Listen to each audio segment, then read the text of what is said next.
Opa, Amelie, boa Boa noite, noite, Pedro. Boa noite a todos. muito boa noite. Muito obrigado pela disponibilidade, um grande prazer te conhecer. Não é pessoalmente, né, mas é ao vivo. Seja muito bem-vinda, Amelie. Muito obrigada, Pedro. Muito obrigado pelo convite. E eu vou começar falando que você acertou meu nome. Amelie, olha, eu confesso que eu treinei, tá? Eu treinei porque eu fui ouvir um dos primeiros áudios que você falou, então fui ver alguns vídeos que você já tinha falado em algum momento. Amelie Falcone, certo? Não, o meu. Você imagina a dificuldade que é para marcar consulta lá na clínica. É Amélia, Amelia, Anelice. Ah, é a médica da dor. A médica da dor. Tá. Na dúvida, eu te chamo de a médica da dor também. Vamos lá, Veli. Como eu estava falando, essa é a primeira vez que eu estou recebendo uma médica aqui nesse bate-papo, que desde agosto eu comecei semanalmente, né, trazendo um convidado, que acabaram virando verdadeiras mentorias. Para mim, são mentorias ao vivo, porque eu acabo aprendendo muito com essas lives e, pelo que eu tenho recebido de feedback, as pessoas também têm, né, têm me fornecido um feedback bastante positivo a respeito dos conteúdos abordados aqui, que o meu grande objetivo é que esses conteúdos eles girem em torno da área de atuação de quem trabalha com movimento, seja o fisioterapeuta, seja o profissional de educação física, em tópicos como lesão, dor, que de certa forma é aquele elo em comum que nós temos como profissionais. Desde que eu conheci o seu trabalho, né, que foi um pouco por acaso, né, acho que a gente pode falar aqui que você entrou em contato comigo a respeito de um post, né, que eu fiz, que você queria utilizar num livro, que a gente vai falar também sobre isso, que eu quero muito saber sobre esse livro, mas você queria utilizar essa postagem num livro, e eu gostei muito do seu trabalho. Eu entrei no seu perfil, achei, cara, você tem um discurso que é exatamente o que eu gostaria de ouvir de um médico, né, da área da medicina. Então, desde aquele momento, eu falei, eu preciso convidar a Amelie para a gente fazer um bate-papo, porque eu tenho muitas dúvidas a respeito dessa área de atuação que você trabalha, e eu acho que pode agregar bastante para todo esse trabalho que eu venho desenvolvendo aqui. Então, só para te nortear, só para te nortear a respeito do quem eu imagino que esteja assistindo você.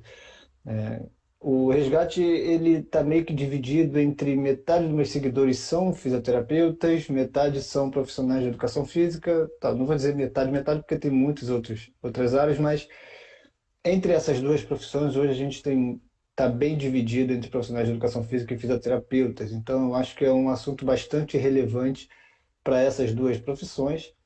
E também, hoje eu recebi, depois que você começou a divulgar a live, eu recebi muitos novos seguidores que eu imagino que tenham vindo da sua rede social. Então, eu imagino que tenham médicos vindo também, né, pessoas de outras profissões. Então, antes de te passar a palavra, eu quero me apresentar para quem está vindo da sua rede social, para quem está vindo, né, através de seus contatos. Eu vou fazer uma breve introdução. Meu nome é Pedro, eu sou profissional de educação física, tenho um mestrado em ciências da reabilitação, em uma pós em neurociência da longevidade, e é exatamente a área que eu amo estudar, que eu amo discutir, e é uma área que eu quero que seja, que o profissional de educação física ele tenha maior participação nessa esfera multidimensional, na dor crônica, principalmente, que é o nosso assunto aqui. Então, os temas que eu trago, né, eu considero serem relevantes para como o profissional de educação física ele pode, com o movimento, né, com a nossa prática profissional, ajudar pacientes a se tornarem alunos, né, pacientes que vêm da dor crônica, que vêm com histórico de lesão, passam desde o médico, pelo fisioterapeuta, e como a gente pode dar seguimento de uma forma coerente com as ciências modernas, da dor, da prevenção de lesão, que façam sentido, né? Então, sejam muito bem-vindos à minha rede social. Quem não me conhecia antes, pode dar uma olhada depois com mais calma nos assuntos que eu levanto. Quem tiver alguma dúvida que eu trouxer aqui também para discussão, pode me perguntar. Eu quero realmente é que essa discussão ela seja fomentada. Então, é, eu falo bastante, tá, Meli? Não se, Não se impressione, quando me dão a palavra eu falo bastante, quando não me dão eu tomo a palavra, mas mais uma vez, seja muito bem-vinda, tá? Eu só queria fazer essa pequena introdução para deixar você também um pouco ciente de quem é o nosso público. E eu gostaria que você se apresentasse, tá? Falasse um pouquinho sobre você e a gente vai levando essa conversa para onde ela for, que eu tenho algumas perguntas, algumas dúvidas que eu acho que vai tornar esse assunto bastante interessante. Tô até com medo dessa conversa não ter fim, porque eu sou outra pessoa que se você me der um microfone, eu não consigo parar. Então, vamos lá. Meu nome é Meli Falcone. A minha primeira residência foi anestesiologia. Existe uma área de atuação em medicina que você tem o registro de especialista, que é a área de atuação em dor. Quais são as especialidades médicas que podem tirar esse RQE? É anestesia, ortopedia, neurologia, neurocirurgia, fisiatria, acupuntura, clínica médica e pediatria. Então, qualquer dessas profissões, após eles se especializarem em dor, eles podem tirar o título e ter o registro de médico especialista em dor. Então, o que aconteceu? Eu já comecei a ficar ligada com algumas coisas na faculdade, Pedro. Um tio Uhum, meu, um tio meu novo, que fazia atividade física, atleta, ele teve um câncer intestinal. E após a cirurgia, não ia precisar de quimioterapia, não ia precisar de radioterapia, só que após a cirurgia, não no pós-operatório imediato, mas no período seguinte, ele teve 4 de dores absurdas. Por quê? Foi um quadro de dor intestinal, ele evoluiu com colostomia, teve todo aquele processo de adaptação e ele perdeu muita massa magra. Muita, muita. Ele desenvolveu um quadro de sarcopenia absurda e ele começou a ter dores músculos e esqueléticas em decorrente disso. uhum. Passou um ano, uma tia-avó minha, aquela tia-avó que todo mundo tem, a paciente na família, a paciente diabética, hipertensa, que não se cuida, que todo ano a gente acha que ela vai falecer e ela enterra a família inteira. Todo mundo tem esse caso na família. Todo mundo. Fez o mesmo quadro de câncer intestinal. Então eu já liguei aquele alerta que o meu tio sofreu pelo quadro de perda de massa magra. A gente levou uma nutricionista oncológica para a cidade dela e desde o começo ela começou a ter o acompanhamento de nutricionista oncológico. Foram assim, 2 pacientes totalmente diferentes. Uhum. Influenciou na questão da cicatrização. Ela ficou bem durante os procedimentos. Ela não teve essa questão de fadiga e nós conseguimos manter o pilates dela. Então foram 2 pacientes com a mesma patologia e que apresentaram resultados totalmente diferentes por conta desses 2 ajustes. O meu tio foi aquele quadro clássico do paciente oncológico. Fazia atividade física, descobriu a Uhum. doença e parou com tudo. Então, assim, eu acompanhei de perto 2 quadros muito, com resultados muito trágicos e a mesma doença. Fui fazer anestesia porque o controle da dor já me interessava e no primeiro mês eu descobri que tinha medicina da dor. Então, eu especializei em medicina da dor na Santa Casa de São Paulo. E lá é aquela questão que muitas vezes quem mexe aqui com o hospital universitário, com alguns serviços de SUS, sabe que são coisas que você passa nesses serviços e que você nunca vai conseguir reproduzir, nem mesmo no particular. Eu atendia lá o paciente com fisioterapeuta na sala. Tá. Então a gente avaliava o paciente junto e muitas vezes aquele paciente que ele já, às vezes ele teria uma dificuldade de começar a fisioterapia, mas ele já saía com orientações do fisioterapeuta. E eu Legal. também tinha uma psiquiatra especializada em dor crônica no ambulatório. Então eu já comecei a crescer muito inserida nessa questão da verdadeira prática do contexto do tratamento transdisciplinar. Depois eu terminei, eu até ia começar o fellow na USP Ribeirão e fazer o mestrado na Santa Casa. Aí aconteceu uma situação que eu falo que eu caí na loteria de ensino de dor. Eu fui chamada para fazer um fellow no Rio de Janeiro, com o presidente da Sociedade de Dor, que seria o mesmo fellow que eu faria na USP Ribeirão, só que tinha um volume absurdo de procedimentos. Hum. Menos residentes, então, assim, foi o outro ano que eu ganhei de muito crescimento. E aquela questão, eu falo muito com o paciente que a gente tem que alinhar a expectativa com a realidade do tratamento, mas na verdade a gente tem que alinhar a nossa diariamente. Quando você vai para um fellow de procedimento intervencionista em dor, você acha que você vai fazer procedimento em todos os pacientes que entrarem pela porta dentro. E se der mole, você vai fazer procedimento até na família, na secretária da clínica, em todo mundo. Aí, o que aconteceu? Eu vi que não era bem isso. Tirando, claro, que situações especiais, que a gente sabe que a literatura nos respalda a entrar com a intervenção de uma maneira muito precoce, os meus professores, eles só entravam com intervenção após o paciente estar com uma boa aderência ao tratamento conservador. E não era aquela boa aderência que o paciente fala, estou fazendo fisioterapia.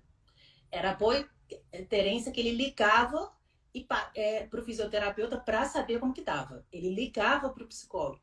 Ou então, às vezes, pedia um relatório de como que o paciente estava indo. E aí, Uhum. nesse passo, a gente entrava com procedimento intervencionista. Então, o que acontece? Tem até um termo da medicina regenerativa que eu gosto muito, que é aquela coisa que você fala de preparar o paciente. Antes de você fazer uma colheita, você faz o quê? Você prepara o solo. E a mesma coisa que a gente faz. Antes de você fazer um procedimento intervencionista, por mais que seja minimamente invasivo, a gente tem que preparar o paciente, tem que preparar o solo. E preparar o solo significa o quê? Você rastrear nesse paciente quais são os fatores de risco que foram responsáveis por desencadear e que estão perpetuando essa dor. Porque quando a gente olha, a dor crônica ela é uma doença que está muito ligada ao estilo de vida. E a maioria dos pacientes não conhece. Não conhece. E uma coisa que eu acho diferencial é que como a dor está ligada ao estilo de vida, muitas vezes, quando o paciente entra no consultório, eu vejo ali a oportunidade de melhorar a dor dele, mas também de começar a implementar hábitos mais saudáveis para ele. E é realmente o que eu busco no meu dia a dia. Legal. O, as questões de terminologia da medicina que não são muito claras. Quando você fala de fellow, o que significa isso na prática? O fellow é quando você já é um médico especialista, só que você Uhum. entra novamente no programa de treinamento para aprimorar determinada área. Tá. Então, quanto a essa questão do fellow de procedimentos, a gente entrou, eu já era especialista em dor, eu já tinha o título, porém eu entrei para aprimorar e refinar esses Tá. procedimentos. Beleza. Não, ótimo. De vez em quando eu vou fazer um rodapé aqui só para me nortear. Bem interessante, várias coisas que você trouxe. Tá, eu também vou tentar sempre fazer não é um contraponto, mas talvez mostrar a realidade do lado daqui, como profissional de educação física, como é que a gente também está enxergando a questão da dor, né? Que acho que a nossa grande conversa vai girar em torno disso. Infelizmente, dor não é uma disciplina da educação física, apesar de cair no nosso colo, na nossa prática, nas academias, pessoas com quadros de dor crônica, com quadro de dor aguda, enfim, pode cair no nosso colo qualquer quadro de dor. E a gente não tem muita experiência em como lidar com isso, então a gente acaba fazendo cursos extracurriculares que vão trazer uma roupagem para dor que ela não é tão atual, infelizmente. Então, eu estou falando isso para dor crônica, principalmente. Tem muitos profissionais de educação física que ainda vão enxergar a dor crônica como um sintoma, né? Como tipo, a dor vai ser generalizada em dor aguda, dor crônica, mas a dor crônica ela vai acabar entrando como um sintoma de que há um problema dentro do sistema, um problema estrutural, um problema biomecânico, um problema que pode ser corrigido simplesmente com o movimento correto.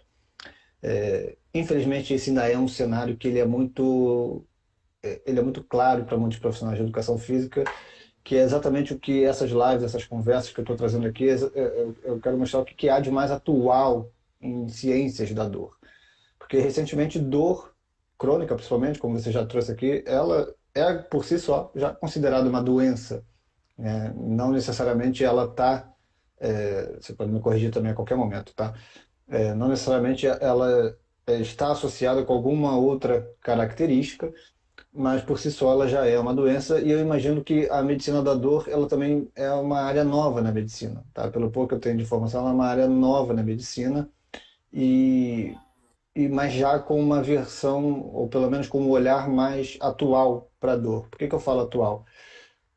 Porque a minha percepção do senso comum é que se uma pessoa tem dor, ela vai procurar um clínico geral, um ortopedista, um reumatologista, né, que são aquilo que as pessoas vão orientar. E o ortopedista, óbvio, com sua prática, ele vai olhar a dor no joelho, vai pedir um exame, vai enxergar coisas no joelho e vai propor intervenções dentro da sua área. O reumatologista, a mesma coisa. Mas sim, né, com você e recentemente também conheci que existe essa área da medicina da dor. Então, passando a bola de novo para você, qual é o perfil, tá, do paciente que vai procurar um médico da dor, que procura você na sua clínica? Quem é que indica ele para lá? Qual é o perfil da pessoa com dor crônica? Tá? Em vários aspectos, você mesmo já falou que faz essa triagem por fatores de risco, né? Qual é a relevância disso para um diagnóstico de dor crônica? Tá bom? Você, assim, quando você quiser falar sobre dor crônica, eu sei que tem bastante assunto para isso, pode ficar à vontade que a gente vai conversando. Mas como é que é, de maneira geral, esse primeiro atendimento e o que que ele tem de diferente, talvez, do tradicional, tá? Que seria esse senso comum que eu imagino que ainda é bastante, enfim, é bastante comum mesmo. Quando o paciente entra no nosso consultório, até quando vocês pegam a definição de dor, que foi recém-atualizada, acho que em 2020, pela IASP e a Sociedade Brasileira de Estudos da Dor traduziu, o que é mais importante que você pega na terminologia para a gente jogar para a nossa prática? Conceito de dor é subjetivo. Então, quem sabe da dor do paciente é ele mesmo. É a regra de Legal. ouro que eu falo para a gente atender paciente. É o paciente que sabe se ele tem dor ou não, e é o paciente que sabe a intensidade da dor. Então, no momento que o paciente entra no meu consultório, ele já entra com zero julgamento. Porque a gente sabe que esses pacientes são pacientes que sofreram muito, muito com o sistema. E são pacientes que eles sofrem com o sistema e eles sofrem muito com o círculo social dele. Porque é Uhum. aquela questão, Pedro, se você fratura a perna, você vai ficar um mês quieto. Você vai ficar um mês quieto, se você mexe, sua dor piora. Tá todo mundo vendo sua dor porque você tá com gesso ali. É uma dor que é fístula. É uma dor que tem uma causa e é uma dor que vai ter o final. Essa dor não é a dor que as pessoas têm dificuldade de aceitar. Mas quando o paciente tem dor crônica, ele sente dor todos os dias da semana, 24 horas por dia. Ele não tem o direito de parar a vida dele para descansar de dor. Então ele se habitua ao quê? Ele se habitua a exercer todas as atividades dele com dor. Então o que que começa a acontecer? Começa a acontecer uma descrença no círculo social dele, seja trabalho, família ou amigos, que a dor não é verdadeira, que ele não Uhum. tem tanto motivo para sentir dor. Ah, mas ele viajou com dor. Ah, mas fulano consegue trabalhar com dor. E começa a vir esses comentários que são rotineiros. E é o que eu falo muitas vezes. A falta de apoio do círculo social do paciente, a descrença por essas pessoas dói mais do que a própria dor. E também a Sim. descrença da dor pelos profissionais de saúde. Como eu entrei numa clínica que eu trabalho, eu tenho dois médicos do esporte. Então, também eu tenho um perfil de pacientes que são atletas com dores. Uhum. Então, a gente sabe que quando o paciente tem dor, ele vai fazer tudo. Eu tenho paciente com dor crônica que completou o Ironman. Então, essa falta de você não ver um motivo para ter dor e das pessoas exercerem a questão da dor gera muita descrença. Então, é um paciente que vem muito castigado emocionalmente por isso, pela falta de crença do círculo social e pela falta de crença dos profissionais. Porque aí começa aquela questão dos profissionais de saúde. Você não tem motivo para ter dor? O seu exame de imagem não mostra ter? Ou então, aquela questão É. de pós-operatório que a gente via. Ah, essa cirurgia nem dói para você queixar de tanta dor. Então, o paciente que vem comigo, eu atendo uma clínica que tem 12 ortopedistas. A dor de joelho que chega para mim é diferente da dor de joelho que chega para um ortopedista. Normalmente são pacientes que já estão mais calejados, mais sofridos e que rodaram no sistema mais tempo. Porque são poucos pacientes que procuram médico de dor inicialmente, até pela questão do desconhecimento. Se é uma Uhum. especialidade que a área de saúde desconhece, imagina a questão do público leigo. Então, esses pacientes que chegam para mim, normalmente são aqueles pacientes que os outros profissionais não resolveram. Então, são os casos mais Tá. difíceis e são os casos justamente que estão no sistema há mais tempo. E a primeira consulta, é engraçado que a primeira consulta, ela causa muita estranheza no paciente. Porque eu pergunto tudo. Eu pergunto quanto que o paciente vai pedir água, eu pergunto a questão de sono, eu pergunto hábitos alimentares, pergunto intestino, eu pergunto... Eu dou uma cercada nisso para eu ver como que é a questão do estilo de vida daquele paciente. Eu peço para ele me detalhar todo o plano alimentar, rotina alimentar, olha essa questão de vícios, e muitas vezes os pacientes estranham. Por quê? Até pela questão que a gente tem uma cultura de soluções imediatas e a gente vive numa cultura também de hipermedicalização, principalmente em relação à Isso. dor. Se você pensar na nossa dor é igual remédio, acabou. A indústria farmacêutica tem um apelo muito grande, que você vê esperado para todos. Finalzinho de qualquer farmácia, você tem esses analgésicos comuns, que muitas vezes eles estão distribuídos de uma maneira que você fala assim, vou pegar para ter na bolsa, né? Então, quando a gente pensa nesse meio social que a gente está inserido e o paciente procura o médico de dor, às vezes nem de forma consciente, mas ele procura aquele médico vai saber o remédio que vai Sim. curar minha dor. Aí eu começo a falar de sono, eu começo a falar de saúde emocional, eu falo que esse paciente tem que beber mais água e principalmente eu falo que essa questão que o paciente tem que se movimentar.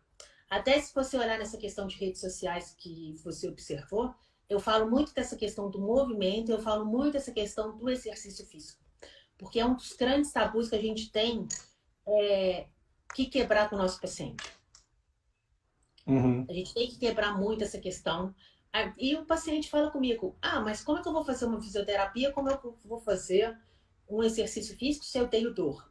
E aí é que eu falo. É claro que, tirando se você pegar um quadro de herpes zoster, síndrome dolorosa complexa regional, até a questão de alguns quadros oncológicos, o que é que acontece? Qual que é a grande função da medicação para dor e qual que é a grande função dos procedimentos intervencionistas de dor? Eu falo que é medicar ou intervir para reabilitar. Até numa da primeira live que eu fiz com a clínica, um educador físico da clínica, ele falou que eu soltei a frase mais sensacional de todas. Claro. E eu falo isso muito com o paciente. Se você tiver sem dinheiro e você tiver que pagar eu, ou o seu fisioterapeuta, ou eu, o seu educador físico, paga o outro. Porque o que acontece? Se você entrar só com a medicação, você vai enxugar gelo. Mas são esses profissionais que lidam com terapia de movimento que vão ser responsáveis por curar a sua dor. A minha função é te dar condição de fazer o plano proposto por eles. Até nessa questão Legal. que eu tenho um filtro com algumas frases para conscientizar os pacientes com dores, e eu tenho uma frase que é um dos grandes charcãs. É sedentarismo, o melhor amigo da dor crônica. E é. Sim. Sim. E quando você pega essa questão da atividade física, a gente sabe todas as alterações estruturais que ela provoca no nosso organismo. E é o que eu falo, é a questão da farmácia interna. A questão dos próprios opioides, que a gente sabe que são medicações que promovem um controle da dor muito adequado, quando você faz a prática de atividade física, você vai liberar os opioides endógenos. E você consegue, Pedro, os trabalhos mostram que você consegue quantificar essa elevação a nível do sangue e a nível do líquor. E o que é importante a gente jogar isso para a nossa prática clínica com o paciente? Aí o paciente vai falar assim, eu não consigo caminhar 1 hora, não tem problema. Você vai começar o que você conseguir. Se você pega um paciente que não faz nada, nada, e você consegue colocar ele para caminhar 10 minutos por dia, é muito mais importante para ele isso do que eu correr 10 quilômetros por dia. Claro. Até porque a gente consegue essa liberação de substâncias com intensidade, mas nós conseguimos essa liberação com constância. Então, o que nós precisamos de falar para o nosso paciente que tem dor? Não tem problema se você não faz muito. Você vai fazer um pouquinho todos os dias. Legal. Todos os dias. E pensando nessa questão da sociedade, a Uhum. Alessandra está aí falando. A Alessandra, ela começou de forma gradual. Eu falo, não existe atalho nessa questão da dor crônica. Você começa com a maneira gradual. E qual que é a grande questão do exercício físico? Exercício da físico, ele interfere em todas as questões da dor crônica. Ele vai interferir na dor, ele vai interferir no sono, Sim. ele vai interferir na questão dos níveis de ansiedade e depressão, ele vai interferir na questão da fadiga, do cansaço extremo que esses pacientes habituam. Muitas vezes aparecem. Então, é aquela questão. Com, com, com uma solução, você consegue interferir não só na dor, mas em diversas situações que acompanham e limitam a vida do nosso paciente com dor crônica. Eu te falo que o meu grande sonho era a gente tinha que começar a banalizar algumas situações na vida. E uma das situações que eu gostaria de banalizar é a imagem do idoso em academia de musculação. Como assim? O que você pega com um paciente O, idoso? o, O que um eu- paciente idoso pode fazer? É hidroginástica, não é? isso, tá, entendi. Pilates, hidroginástica, né? Pilates, hidroginástica, que é um paciente que a gente sabe que precisa de exercício resistido, precisa de exercício de força, Sim. e ele precisa de falar uma coisa que até uma coisa que eu falo. Dermatologista adora falar que a gente tem que fazer nossa poupança de colágeno. Hum. Nós temos que fazer a nossa poupança de músculo. Sim, sim, sim, Nós temos total. que fazer a questão. Aí você pega um paciente que já tem um quadro de sarcopenia grave e você manda ele fazer uma hidroginástica. Vamos acabar com o que ele já tem, né? Claro. O... Pior que. é, eu acho que existe uma grande tendência das profissões, principalmente com o público idoso, pecarem pelo menos, né? Então, na dúvida, é melhor não. Bota ele ali para fazer uma hidroginástica, para fazer um trabalho com elásticos, e generalizando que o idoso é uma condição, né? É uma característica que é igual para todo mundo, né? Mas ignora total o histórico dessa pessoa e a existência, né, de fato de uma pessoa ali. Várias coisas que você falou aqui já me trouxeram que, primeiro, a sua prática ela quebra bastante um modelo tradicional biomédico, né? Que é aquela ideia de que o médico ele é o detentor da informação absoluta e o paciente está ali meramente passivo, esperando você fornecer um diagnóstico e uma solução para o problema dele. Então, a própria ideia de a gente começar a abordar mais o modelo biopsicossocial, né, que não é novo, mas que está vindo muito à tona, é essa ideia que você mesmo fala, né? É perguntar e colher informações relevantes, dando um papel mais ativo para o paciente. A fisioterapia abraça muito bem isso, e aí quando vejo a minha profissão, os profissionais de educação física, a gente volta a uma tendência, né? Quando o paciente ele vira aluno, ele vira atleta, existe aquela tendência dele voltar a ser passivo e meramente ser repetidor de exercício, repetidor de repetição, sem ter muita voz no seu próprio plano de treinamento, né? No seu plano de atividade física. Então, exatamente. O paciente, né, o aluno, o indivíduo, vamos colocar, ele precisa ser o próprio centro da intervenção para todos os profissionais que estiverem trabalhando ali numa abordagem interdisciplinar, né, ou uma abordagem transdisciplinar, como a Mariana gosta de falar. A Mariana Rosada, ela trouxe o termo muito bem. Então, eu acho que exatamente essa linguagem que todos os profissionais que trabalham com o mesmo indivíduo, eles precisam para conseguir se entender, né? E tudo isso que você falou, eu vejo muito na minha prática também. O aluno, ele nunca, né, aquele aluno que ele está magoado com a dor crônica, que ele já passou por muitos profissionais, muitas das vezes ele está sem esperança e está se apoiando em qualquer coisa. E aí, infelizmente, muitas das vezes ele vai se apoiar muito em informações da mídia, né, aquelas informações da moda, aquelas últimas suplementações que ele precisa fazer, aquela última terapia, aquela injeção de não sei o que que ele precisa tomar. E, mais uma vez, ele vai entrando numa espiral muito negativa. Então, eu acho interessante todo esse seu discurso, porque Porque o médico ele é profissional de primeiro contato, então dificilmente esse aluno ele vai vir para mim no primeiro momento, a menos que essa dor possa ter desenvolvido ali no ambiente de academia, no ambiente de um atleta, alguma coisa ali, ele pode estar mais próximo desse perfil de aluno. Mas a medicina já conseguir, obviamente, né, deveria partir da medicina, né, já conseguir ter essa orientação, essa organização dessa abordagem que quebra o modelo tradicional biomédico, acho que já prepara muito bem esse paciente para uma abordagem conservadora, né, no primeiro momento.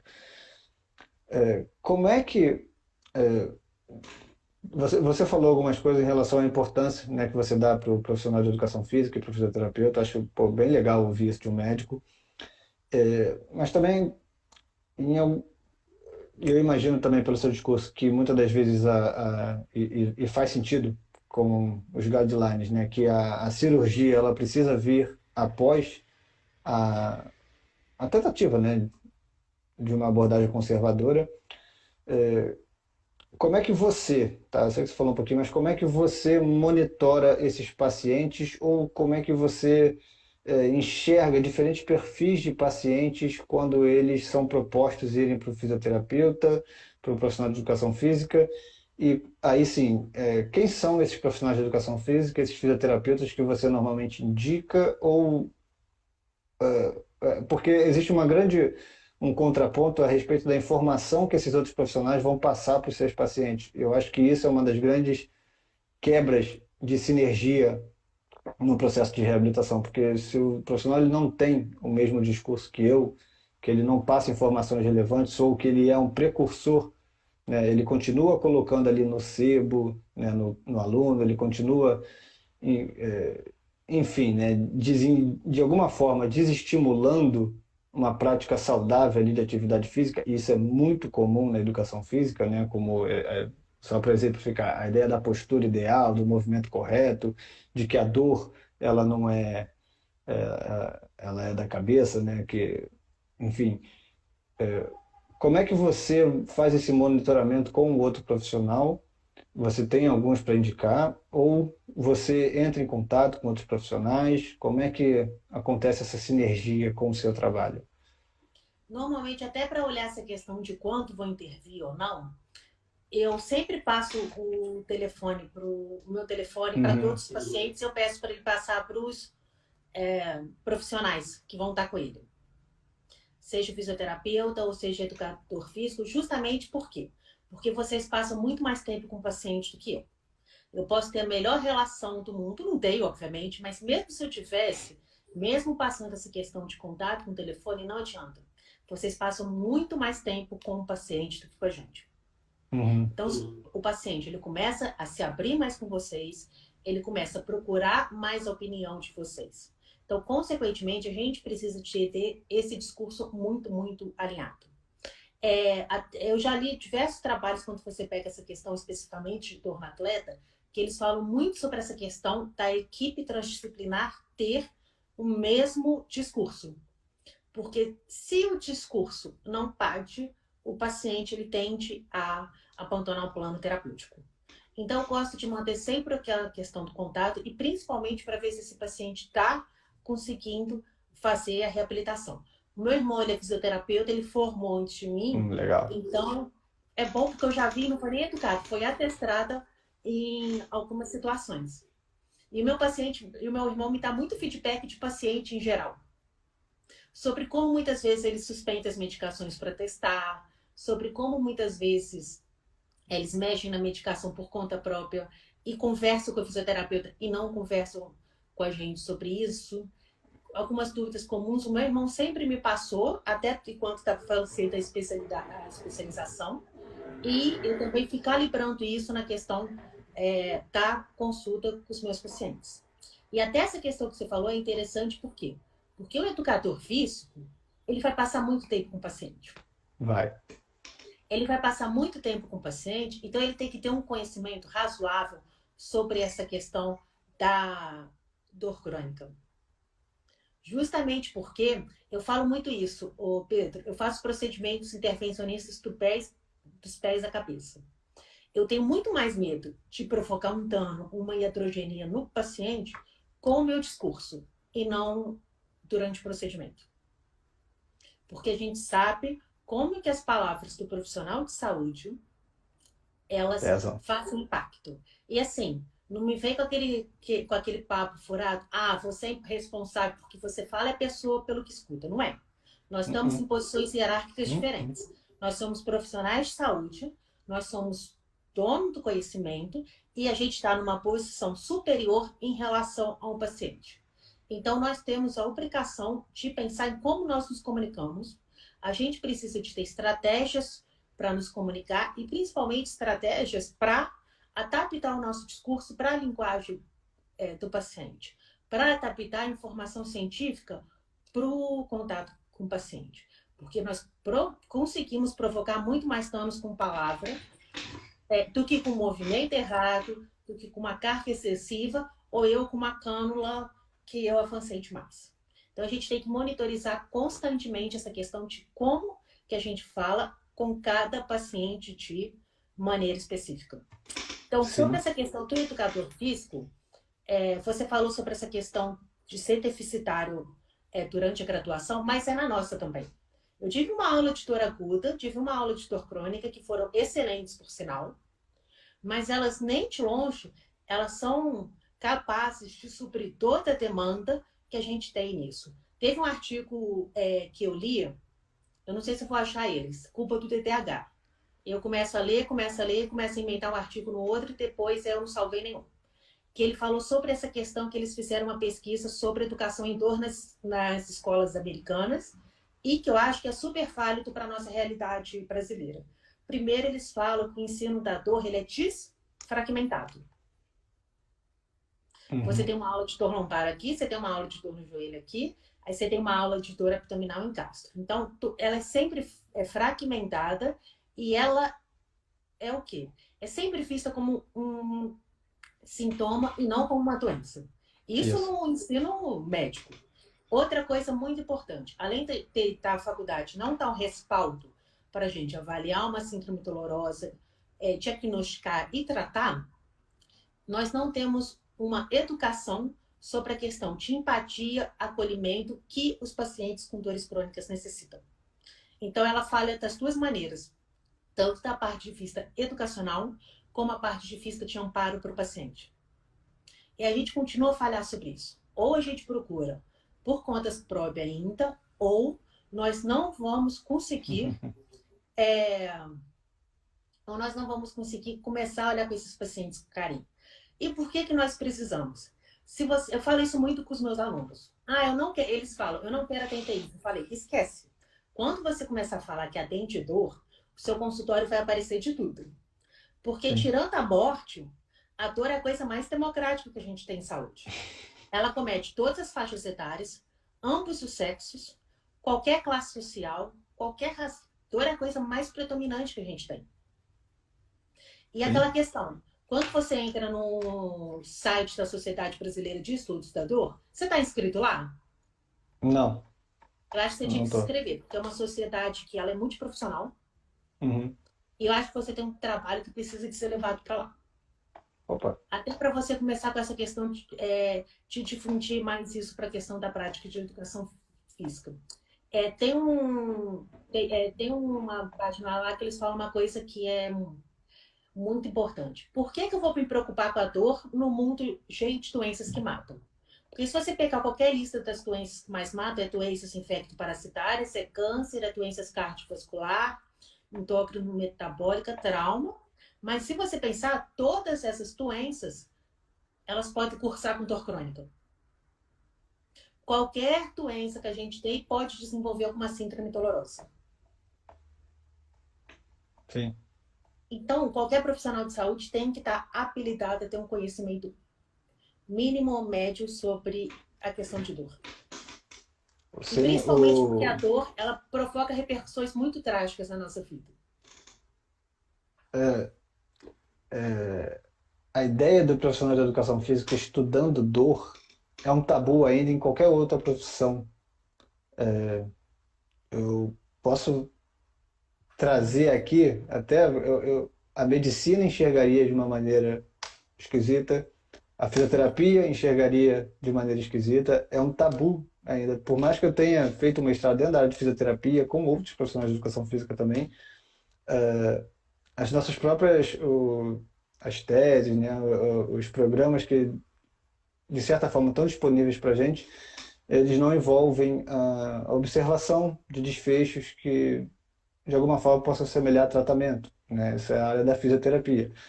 Em muitos pontos eu vou concordar em várias coisas, mas ainda é um tabu o profissional de educação física ter um conhecimento muito grande a respeito de dor, que é ruim, tá? Isso é uma coisa muito negativa. Então, tanto que é difícil eu conseguir trazer um profissional de educação física que eu consiga acompanhar, a gente consiga manter um discurso mais dentro de uma abordagem contemporânea na dor, tá? Que sejam em relação a como a gente pode propor intervenções, como a gente pode dar continuidade a alguns tratamentos. É muito difícil encontrar esse profissional, tá? Então, grande parte dos contatos aqui são fisioterapeutas, você é médica, que é da onde a gente busca informação. Mas ainda assim, dentro da fisioterapia ainda tem muitos fisioterapeutas que têm uma visão muito antiquada a respeito do que é dor, né, de como é que ela se manifesta. A ideia do que você falou da informação, né, do poder que a gente tem, do poder que a nossa informação tem no paciente ou no aluno, isso já foi testado em alguns estudos que a crença do profissional ela pode determinar um desfecho positivo ou um desfecho negativo para o paciente. Isso é o profissional de fisioterapia, mas eu acho que facilmente a gente consegue expandir isso para a medicina e para a educação física. Então, aqueles profissionais que têm medo, né, de explorar determinados movimentos porque eles acreditam que são errados, que vai colocar numa postura errada, que aquele idoso ele não pode pegar uma carga maior, então isso vai, então ele evita pegar uma carga maior. Os profissionais que foram atendidos por diferentes, os alunos, os pacientes que foram atendidos por diferentes profissionais, aqueles que têm uma visão mais positiva em relação ao movimento e à dor, né, que entendem melhor o que é a dor e têm um conhecimento mais atual, eles, de certa forma, tiveram uma evolução mais positiva e desfechos mais favoráveis. Então, é interessante, exatamente aquilo que você falou, não é a nossa posição como profissional, a gente precisa entender que a gente é formador de opinião.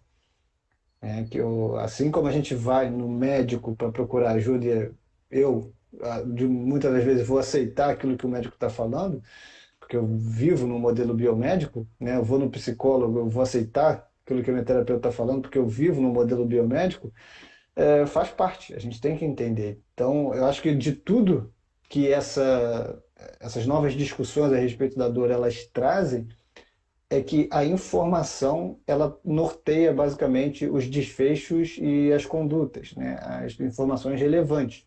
E também conseguir separar das informações que são irrelevantes. E também das informações que a gente consegue coletar dos pacientes e alunos. Tanto que, né, essa semana acho que você trouxe para discussão um exercício para quem tem dor, né? Um exercício para quem tem histórico de hernia de disco, o melhor exercício que não pode faltar. Isso é uma crença característica dos cursos de educação física, né? Daquilo que as pessoas vão pagar para ficar um final de semana para aprender os melhores exercícios para tratamento de joelho, para tratamento de quadril. E a ideia é que a literatura ela aponta que não há um melhor exercício, tá? Então, até se tiver outros médicos, outros profissionais que possam ter essa dúvida, a literatura ela aponta que não há como eu passar aqui um melhor exercício para dor, por exemplo. Isso nem deveria fazer muito sentido se a literatura também aponta que eu preciso de informações que estão no meu paciente para determinar qual vai ser a melhor conduta. Então, se eu não tenho um paciente aqui, um caso clínico, por exemplo, uma descrição de alguns cenários, não há como eu sugerir um melhor exercício. Por isso que tem muita gente que vem no resgate, vê o discurso e fica pedindo: e aí, Pedro, cadê os exercícios? Cara, não tem como. E eu acabo achando também que é uma responsabilidade minha quando eu fico passando exercícios, mostrando exercícios, eu não sei como é que essas pessoas elas vão repassar essa informação, como é que vão ver aquele exercício. Então, eu acho que está no momento da gente ser mais cauteloso com a informação realmente que a gente passa, porque é mais ou menos aí onde a literatura está hoje na fisioterapia e onde eu acho que a educação física ela precisa entender também que a gente precisa acompanhar esse discurso. Na dor crônica, principalmente na dor crônica, dor aguda a gente coloca numa outra cesta por enquanto, mas na dor crônica, as preferências, né, do idoso, né, da Alessandra, né, as preferências elas precisam ser respeitadas, né, porque é o que você falou, talvez o que seja mais relevante é que essa pessoa, né, que esse aluno, esse paciente, ele se mantenha mais ativo pelo maior tempo possível. E assim a gente vai monitorando, né? Que essa pessoa tenha aderência a alguma prática de atividade física. Então, não adianta o médico ficar indicando que essa pessoa faça pilates para evitar impacto. Quando muitas das vezes o que essa pessoa precisa é de fato impacto, né? Aquele idoso precisa é impacto, né? Então, na hidroginástica ele não vai ter o impacto. Porque esse idoso, com seus 80 anos, ele está há 60 anos sem ter impacto, né? Aí vem outros cenários também. Se aquela pessoa ela tem um histórico de ter feito atividade física na infância, a probabilidade dela aderir a um programa de atividade física aos seus 30, seus 40 anos é muito grande. Que alguém também falou aí da deficiência da educação física escolar, e realmente é deficiente, né? Mas se essa pessoa passou toda a idade jovem, pré-adulta, ali, adolescente, e não conseguiu ter uma regularidade com a atividade física, fazer com que esse paciente, né, fazer com que esse aluno, a gente, os nossos recursos para convencer esse cidadão, né, esse indivíduo, a praticar atividade física regular é muito mais difícil. Por isso que, e aí também vai vir, né? Se eu tenho sedentarismo crônico, a própria percepção de dor dele vai ser totalmente diferente do atleta, por exemplo. O atleta está lidando com dor há muitos anos, né? Então, o significado da dor para o atleta é totalmente diferente. É isso que a gente também acho que precisa entender um pouco, né? Eu acho que se a gente já tem a grande dificuldade de quebrar essa questão da... Porque a nossa sociedade ela normalizou a questão de sentir dor. É normal sentir dor da idosa, é normal sentir dor, etc e tal. No contexto esportivo, isso é pior ainda. A questão de sentir Sim, dor como algo normal, ela está extremamente enraizada na questão da prática da atividade física. Até já vou me oferecer. Depois, se você quiser fazer uma live só dessa questão de dor na prática do paciente que faz atividade física, à vontade. Eu, eu adoro falar essa questão de dor no atleta. E conforme você falou, show. a gente tem essa questão de informação muito. E quando você pega essa questão do médico, não me leve a mal por que eu vou falar agora, mas por questões hierárquicas, o discurso do médico ele ainda tem um impacto, não é Show. mais importante, ele tem um impacto de maior peso para o paciente. Não, mas Então, o que se traduz como importância para o paciente, é, tá? Não, eu entendi seu ponto, tá? você entendeu? Assim, tem algumas questões na nossa sociedade que colocam o nosso discurso para o paciente com peso maior ainda. Tanto que as nutricionistas da clínica que me falaram isso. Quando você fala que o paciente tem que vir, é totalmente diferente. Então, por isso que eu gosto muito de enfatizar essa questão do resto do tratamento. Por isso que eu gosto de bater muito na questão das redes sociais, principalmente, que eu acho que é uma plataforma muito importante de educação. É por isso que eu pago sobre a questão da importância da reabilitação, é por isso que eu pago sobre a questão da nutrição, de todos os outros profissionais, porque eu sei que a questão do meu discurso, ele tem um peso muito, muito importante. E não só aquela questão do peso, é aquela questão do exemplo também. Assim, a minha clínica, a gente tem uma péssima escolha de nome, que é Pro Esporte. É nome de Mas, academia, pô, é nome de estudo de crossfit. Todas as empresas de marketing tentam brincar com a gente. Só que é uma coisa que a gente vai ficar com ela para sempre, que a gente todas as empresas de marketing tentaram trocar o nome da nossa clínica e a gente não troca. E o público já mostrou que tem um problema de comunicação. Mas por quê? Qual que é o DNA que a gente falaria da clínica? Todos os profissionais são praticantes de atividade física. Isso faz uhum, diferença. sim, Então, a gente tem no nosso questão o DNA da atividade física. Apesar da correria, etc. e tal, a gente prioriza a atividade física, porque a gente sabe que a atividade física ela é uma maneira de prevenir doenças e ela é uma maneira de tratar doenças também. Então, o nosso DNA é justamente isso. Por isso que a gente não troca. E até pela questão do exemplo do paciente. É aquela questão que eu falo. Postar o treino não é... Até porque a gente sabe, né, que os estudos científicos mostram que se você não postar a foto do treino com uma frase motivadora, ele não faz efeito. Não foi Mas assim, pago. até essa questão disso é para mostrar, a gente faz isso para mostrar para o paciente que a gente prega o que a gente faz porque a gente colhe a questão dos benefícios. É até uma prática minha, Pedro. Eu acordo e eu faço atividade física todo dia de manhã cedo. Uhum, E eu só começo a responder os pacientes depois. E eu falo legal. isso com os meus pacientes. Eu cuido primeiro de mim para cuidar de você. É aquela questão. Urgências, procura hospital. Todos estão orientados. Mas eu sempre faço após eu fazer essa questão dessa rotina. Porque é importante essa questão do Muito. nosso discurso e principalmente do nosso discurso bater com a questão das nossas ações. Total, total. Total, questão das nossas ações. E qual eu fiquei em agosto na Europa. Eu postei toda a questão da prática de atividade física. Porque é aquela questão que eu falo com os meus pacientes. Poxa, às vezes eu tenho um paciente com fibromialgia que está extremamente alinhado. Ele viaja, não pratica atividade física e volta quase no começo do quadro. É aquela questão que eu falo. Você deixou de tomar o seu remédio. Sim. Então não adianta. É uma questão que a gente tem que incorporar e a gente tem. E é o que eu falo para o paciente: você tem que priorizar o exercício e a sua sessão com o fisioterapeuta, igual a gente prioriza a medicação. Concordo. Igual a gente prioriza a nossa medicação. Isso é uma coisa que é extremamente importante da gente fazer. E a gente, como profissional de saúde, eu acho que a gente tem a obrigação de dar exemplo. Você não pode reclamar que o seu paciente não colhe resultados se você não faz o que você prega. Sim. Você Se não você não faz o que experimenta, você né? prega. E a própria ideia, né? A dor crônica ela não começa do dia para a noite, né? Então também ninguém precisa correr mais do que as pernas na hora de começar a fazer atividade física, né? Você não precisa meio que ter aquela sensação de que o tempo, recuperar o tempo perdido em uma semana, né? Você não precisa fazer atividade física todo dia, né? Até porque você tem que respeitar o momento de recuperação, o momento que vem o flare-up, né? Entender como é que a atividade física e a manifestação da dor, elas podem, de alguma forma, elas estar associadas em algum momento. Alguém perguntou em relação à ideia do no pain, no gain.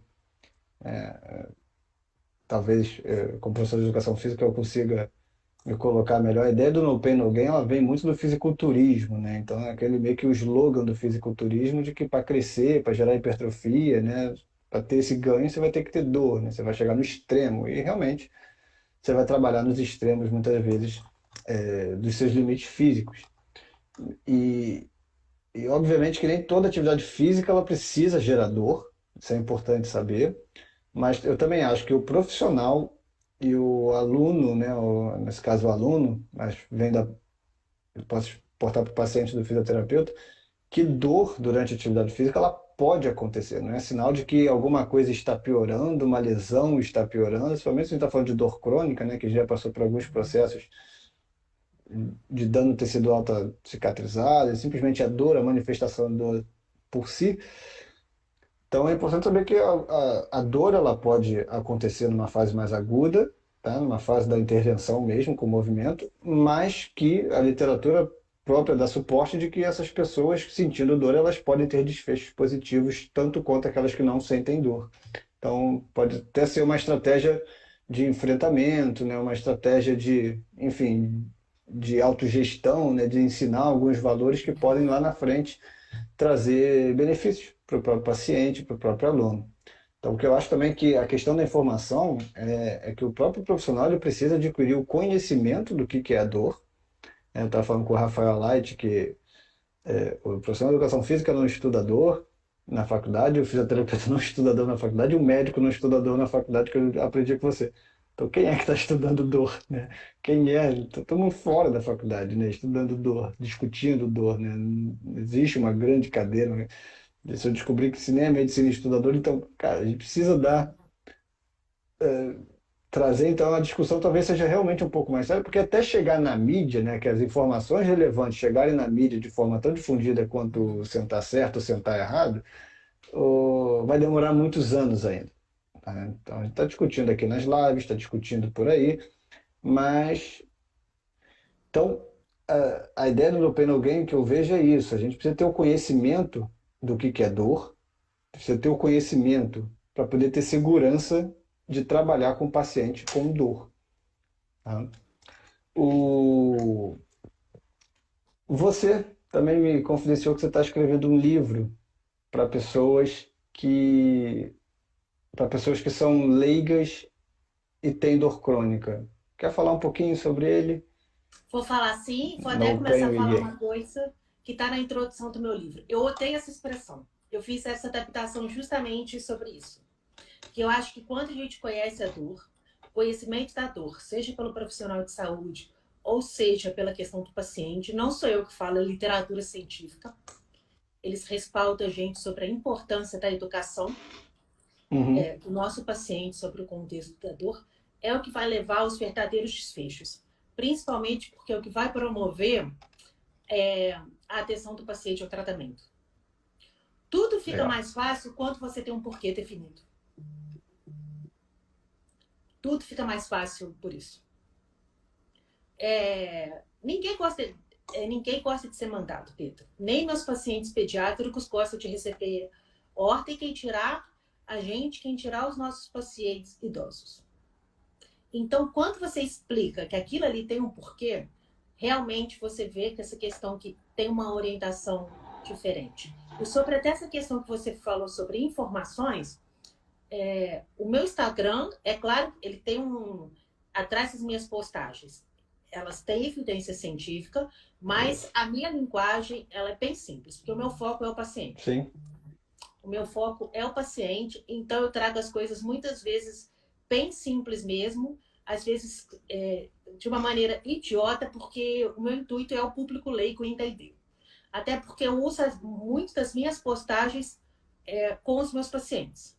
Conforme tem essa questão do discurso deles, é o que eu vejo que eles precisam, às vezes, de mudar. Eu encaminho depois algumas postagens específicas para eles aprenderem mais um pouquinho sobre a questão da dor, de acordo com o que ele precisa. Então, essa questão da informação, sem dúvida nenhuma, a informação, ela é poder. E tem essa questão do Ah, livro agora, que eu estou escrevendo um livro pela primeira vez para público leigo, porque todos os meus capítulos foram de livros científicos, justamente um livro de dor crônica para a população leiga. Qual que é o intuito? É justamente o paciente entender a questão da dor. A uhum. coisa mais importante, ele entender que a dor não é da cabeça dele. Legal. Quando você fala que a dor do paciente é real, que a dor do paciente não é psicológica, é você ver uma pessoa se transformar na sua frente. Conforme eu falei, é uma paciente que está muito, muito sofrida há muito tempo e os pacientes começam a ficar descrentes deles. Porque não aparece dor no exame, não aparece dor em nada, não aparece dor nenhum, o próprio paciente começa a ficar descrente dele. Então, essa questão de validar a questão da dor crônica e orientar principalmente essa questão sobre todas essas partes de estilo de vida, medidas não farmacológicas, a importância desse paciente se movimentar, a importância desse paciente descansar, e sobre todos aqueles aspectos, assim, o meu intuito do livro é que o paciente sente comigo igual os meus pacientes sentam e que eu vá orientando e que ele ou o acompanhante dele tome a consciência sobre essa questão do processo da dor crônica. Eu acho que é muito importante a gente validar essa questão da subjetividade da dor. E como Muito. realmente isso é um diferencial muito grande quando o paciente entende que o que ele sente é real. Até uma pessoa, eu não sei se você conhece, uma outra pessoa muito interessante para você falar e quebrar um pouquinho o nicho dos fisioterapeutas, etc., é o Cé Siqueira, que é um psicólogo Sim. especializado em dor. O Cé, assim, o Pedro, eu tive a oportunidade de rodar com os maiores nomes a nível nacional e internacional em intervenção em dor. O Cé Siqueira está no meu top 3. Ele é, sem Opa, dúvida legal. nenhuma, uma das pessoas que eu mais aprendo e que mais faz diferença na minha prática clínica, né? Os- O, o Zé, eu adquiri recentemente o curso dele, dor crônica e sono, né? Ainda não fechei o curso, mas está na minha lista aqui também para convite. Não, pode fazer. Se você quiser, eu faço até um medicamento Ótimo, para você. ótimo. Mas o Sam, uma das vezes que o Dr. Miles Day, ele estava dando aula em Campinas. Eu até rodei com o Dr. Miles nos Estados Unidos e ele fala que numa aula que acho que ele só viu 2 casos de dor psicológico no mundo. E que é uma situação que é extremamente, extremamente, extremamente rara. Quando Uhum. você pega um cara que roda o mundo inteiro falando de dor, que está há 40 anos olhando isso, e ele pega 2 casos, não sou eu, nem você, nem o pessoal que está assistindo aqui que vai se deparar com um quadro de dor psicológica. Então, o que a gente tem que sempre partir do pressuposto é que a dor do nosso paciente É, é real. legal. Tá bem É real. legal. Eu acho que isso parte também até quando a gente vai entender a nossa própria dor, né, cara? Eu acho que essa leitura, a gente precisa entender também as nossas dores um pouquinho, né? É uma questão mais filosófica um pouco, né? Não, Mas, o Pedro, sabe tem alguns comportamentos de profissional de saúde que eu acho ridículo. ah, A gente reclama que o nosso paciente não segue o tratamento. Mas eu vou te perguntar, você faz tudo na vida que você sabe que você tem que fazer? claro que não. Claro que não. E a gente tem Claro que não. informação. Muitas vezes a gente cobra algumas coisas do paciente que a gente não põe na prática. Uhum. Sim, aí vem até aquela tua questão da informação equivocada, da gente muitas vezes culpabilizar, né, transferir, você não fez aquilo que eu falei que você tinha que fazer, por isso que não está dando certo, por isso que você não está aderindo, por isso que sua dor continua, né? Então é fazer aquelas associações lineares, reducionistas, que são clássicas do modelo biomédico, que eu acho que não está conseguindo enxergar um cenário maior, né? Que é o que falta, de certa forma, para os profissionais. Exatamente, porque coisas que eu aprendi com meu irmão. A sua função é orientar o paciente. Ele tem o livre-arbítrio de seguir ou não a Isso. sua orientação. E você não pode julgá-lo por isso. Sim, Até porque teve uma paciente que me falou uma frase que me marcou muito. Ela falou: eu sei que eu preciso de um acompanhamento psicológico, mas eu não tenho condição de lidar com algumas coisas com agora. E algumas ela tem o verdades. direito. E ela tem o direito. Total direito. Total direito. Senão, aí que é o grande problema das pseudociências, né? Que elas vão entrar nessas pessoas, talvez que elas estão bem suscetíveis, assim, né? Estão num momento muito difícil e vão tentar atingir com um discurso diferente, né, de culpabilização nessas crenças, né? Nessas crenças limitantes, na pessoa que todo mundo tem histórico de alguma coisa, né? Mas, de certa forma, a gente compete muito com essas pseudociências que vêm batendo em algumas teclas que mais atrapalham do que ajudam, né? Mas, Amelie, cara, sensacional. Eu tenho certeza que tirou várias dúvidas a respeito do que é medicina da dor. Eu fico muito feliz de conhecer que existe essa área e qual é, né, de fato, a sua atuação, né? Como é que vocês estão posicionados hoje. Realmente, quando você falou da questão da hierarquia da informação, eu entendo, tá, como profissional de educação física, isso faz parte, até porque vocês são profissionais de primeiro contato, eu não sou. Nós não somos e nem devemos ser, principalmente em casos de dor crônica, casos de lesão. Tem vocês, tem os fisioterapeutas antes da gente, mas que em algum momento nós vamos ter contato ou podemos ter contato com esse atleta, podemos ter contato com esse paciente. E sim, muitas das vezes a gente vai ter mais contato do que vocês e vai conhecer essas pessoas em momentos talvez de não crise, né? Se a pessoa já chegou aí para a academia e está começando a praticar atividade física, a probabilidade dela já estar num quadro clínico mais controlado, né, com sintomas menores, é muito grande. E também alguns elos que a gente vai fazer, né, algumas alianças que a gente vai fazer com essa pessoa, elas vão ser diferentes. Então, eu acho que isso tem um grande valor, né, no nosso papel para que a gente continue passando informação de qualidade para essa pessoa. Muitas vezes a gente vai ter mais oportunidade de fazer isso do que o médico e do que o fisioterapeuta, mas obviamente vindo numa escala de que para o paciente a informação dos primeiros contatos elas pesam muito mais.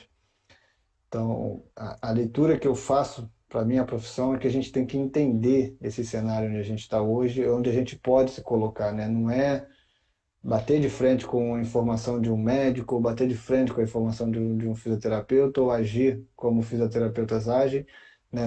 Assim, intervindo como a fisioterapia agindo, não é brigando por espaço ali em relação ao movimento, mas é entender que o nosso papel ele é diferente e a gente tem que correr atrás de se atualizar. Só para fechar, Meli, primeiramente, mais uma vez, obrigado, tá, pela disponibilidade, tá? Foi um grande prazer te conhecer ao vivo, tá? Bem legal esse bate-papo. Gostei da ideia da gente voltar aqui só para falar da dor no atleta. Acho bem legal. Vai ser uma experiência bem legal também, a dor na pessoa com atividade física. Só para também, onde é que é o seu consultório? Onde é que você atende? Onde é que é a Pro Esporte, né? Eu gostei do nome. Parece nome de academia, mas eu gostei do nome. Eu atendo em Juiz de Fora, Minas Gerais, e eu também realizo atendimento online. Mas qualquer cidade que a pessoa quiser um médico presencial, etc e tal, eu posso procurar Legal. orientar. Tá ótimo, Maria. Vou depois também deixar divulgar o seu Instagram mais uma vez, já divulgo sempre, mas essa parte clínica para quem quiser indicar alguém, para quem assistiu essa live ela vai ficar gravada, tá no meu perfil. No momento mais futuro eu vou colocar ela no YouTube, editada. E acho que qualquer um que tenha dúvidas a respeito do que foi dito aqui, você estaria sempre bem aberto também para tirar essas dúvidas. No que eu também puder ajudar, quem quiser, tiver alguma dúvida no que eu falei, só me procurar aqui no Resgate. Tá bom, Meli? Vou passar a palavra, dizer boa noite final, mas mais uma vez obrigado, tá bom? Muito obrigada a todos. E acho que a grande questão é essa que a gente já trazido num primeiro momento. Visto que eu já me convidei para o segundo. A dor do nosso paciente ela é sempre real. Então, Legal. quem trata paciente com dor crônica, quem convive com pessoas com dor, acreditem no relato dos pacientes. Porque você acreditar e você validar é a primeira coisa que o paciente vai abrir a oportunidade da gente começar a mudar o desfecho dele. E principalmente quando a gente pensa nessa questão do conceito de dor e dos profissionais que lidam com reabilitação, seja o educador físico ou seja o fisioterapeuta, e é uma coisa que já foi um erro meu, que eu já tentei fazer isso, porque quando o paciente começa a melhorar, ele começa o quê? A melhorar a funcionalidade. Uhum. E, e nós, na nossa ansiedade, e também um pouquinho no nosso eco de falar que o nosso tratamento está funcionando, a gente usa essa funcionalidade para falar que a dor do paciente melhorou. Não sei se você já reparou isso, Pedro. Total. Aí Isso é você começa a clássico. falar, Você não, começa a mas validar, né? o senhor veio aqui de cadeira de rodas e o senhor veio aqui agora com uma muleta, então a dor do senhor melhorou. Se o paciente falou que não melhorou, não melhorou. O que ele melhorou foi a funcionalidade. E muitas vezes ali eu acho que é uma hora que às vezes a gente perde o segmento no que a gente prega no nosso discurso com o paciente. E é uma hora que quando você bate de frente, você avançou naquela etapa inicial que você acreditou num momento, mas ali a gente questionou o relato do nosso paciente, que muitas vezes eu vejo que é o grande erro. Que é o que o cirurgião fala. Você não tem tanto motivo para sentir dor após essa cirurgia. E o paciente recuperar a funcionalidade não significa que ele está sem dor. Uhum. Significa que a gente conseguiu colocar ele para mexer. Então, nesses momentos, principalmente no momento, a gente tem que tomar cuidado para a gente não se tomar pela ansiedade de mostrar para o paciente que ele está melhorando. Eu acho que é uma hora que a gente tem que ser muito sutil, principalmente quando a gente já está mexendo com o nosso paciente há mais tempo. Tem que ser Eu já honesto, errei né? muito nisso. Eu também. Eu também. verdade que eu comecei a experimentar essa questão da honestidade, né? Explicar bem que é um trajeto que ele vai ter altos e baixos, né? Que não é nem para se entusiasmar muito com os grandes melhoras, mas também nem para quando os flare-ups acontecerem, para quando as crises entrarem, para a gente também não se desesperar e se manter dentro do plano original, né?